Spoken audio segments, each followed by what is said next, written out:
Hi friends, प्रेरणा homemade recipe मध्ये तुमचं खूप खूप स्वागत आहे.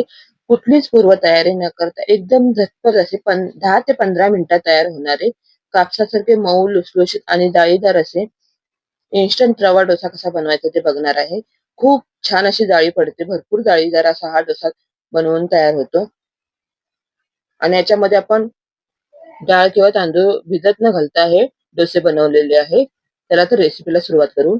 इथं मी 1 वाटी रवा घेतलेला आहे. जाड रवा होता हा, मी मिक्सरला बारीक फिरवून घेतलेला आहे. तुमच्याकडे बारीक रवा असेल तरी पण चालेल. बारीक किंवा जाड रवा दोन्ही तुम्ही वापरू शकता. आणि अर्धी वाटी मी पोहे घेतलेले आहे. हे 2 वेळा पोहे धुवून 5 मिनिट भिजत ठेवले होते. आणि अर्धी वाटी दही घेतलेलं आहे. हे दही जास्त असं आंबट नसावं.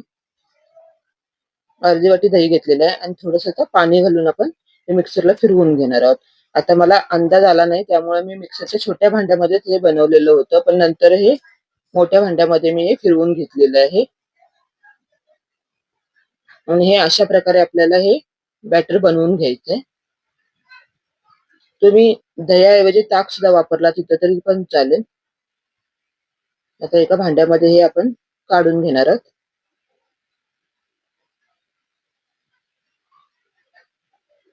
तुम्ही हे सगळं साहित्य समप्रमाणात घेतलं तरी पण चालेल. रवा 1 वाटी, दही 1 वाटी, पोहे 1 वाटी असं तुम्ही समप्रमाणात घेतलं तरी पण चालेल. आता या मिक्सरच्या भांड्यामध्ये थोडंसं आपण पाणी घालून हे असं व्यवस्थित असं काढून घेणार आहोत.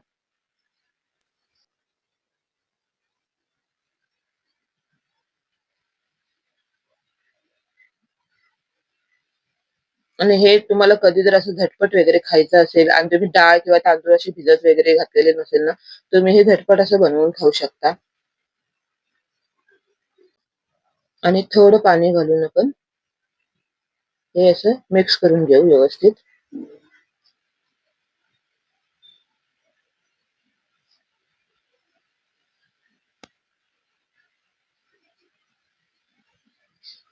आणि आता हे 10 ते 15 मिनिटं आपण असंच झाकून ठेवणार आहोत. म्हणजे याच्यामध्ये जो रवा टाकलाय ना, तो छान असा मुरला जातो, असा फुलून येतो. ते 10 ते 15 मिनिटं आपण हा झाकून ठेवला होता. 10 ते 15 मिनिटं झालेली आहेत इथं. अर्धा चमचा मीठ घालून घेणार आहोत. मीठ घातल्यानंतर आपण चांगलं हे असं मिक्स करून घ्यायचंय.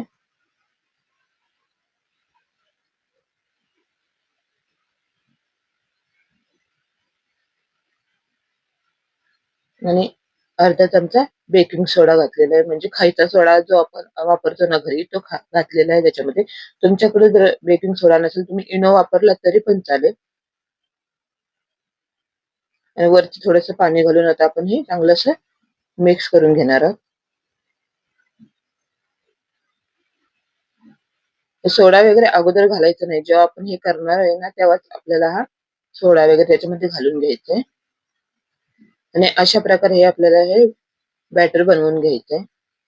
एकदम जास्त पातळ पण नको किंवा घट्ट पण नको. मीडियम असं आपल्याला हे ठेवायचंय. आता इथं पॅन ठेवलेला आहे मी गरम करत. थोडंसं तेल घालून घेणार आहे त्याच्यावरती. आणि जो आपल्याकडे टिश्यू पेपर वगैरे असतो ना, त्याच्याने असं आपण ते पुसून घेणार आहोत व्यवस्थित. प्रत्येक वेळेला डोसा टाकताना तसं करायचंय. थोडंसं तेल टाकायचंय आणि वरती असं पुसून घ्यायचंय. आणि आणि तव्यामध्ये आपण हे डोश्याचे बॅटर जेव्हा असं सोडतो ना, तेव्हा गॅसची फ्लेम आपल्याला एकदम हाय ठेवायची आहे. हाय फ्लेम ठेवूनच आपल्याला हे डोसा करून घ्यायचा आहे. आणि नंतर डोसा करून झाला की मग आपल्याला मीडियम गॅसवरती अर्धा मिनिटं हा चांगला भाजून घ्यायचा आहे. तर बघू शकता वरती किती छान अशी जाळी यायला लागलेली आहे. आणि हे असं वरती कोरडं दिसायला लागलं ना, की मग आपल्याला हा पलटी करून घ्यायचा आहे. तुम्ही एका साइडनेच हा भाजून घेतला तरी पण हरकत नाही.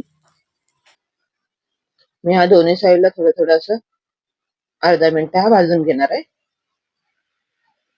आणि थोडंसं तेल सोडलेलं आहे. तुम्ही नाही तेल सोडला तरी पण चालेल.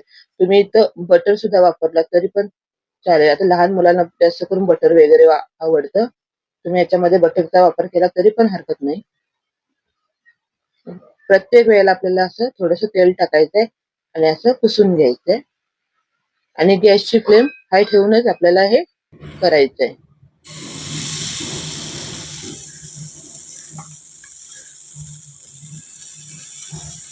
आणि असं सोडून आपल्याला जास्त असं हे करायचं नाही. फक्त अलगद असं पळीने जास्त मोठा करायचा नाहीये, मीडियमच आपल्याला डोसा बनवून घ्यायचा आहे. आणि याच्यामध्ये आपण दही वापरलेलं आहे, त्यामुळे छान अशी त्याला जाळी पडते वरून. असं पूर्ण वरून कोरडं झालं की आपण हे पलटी करून घ्यायचे. तर अशाच प्रकारे आपण बाकीचे पण सगळे हे करून घेणार आहोत.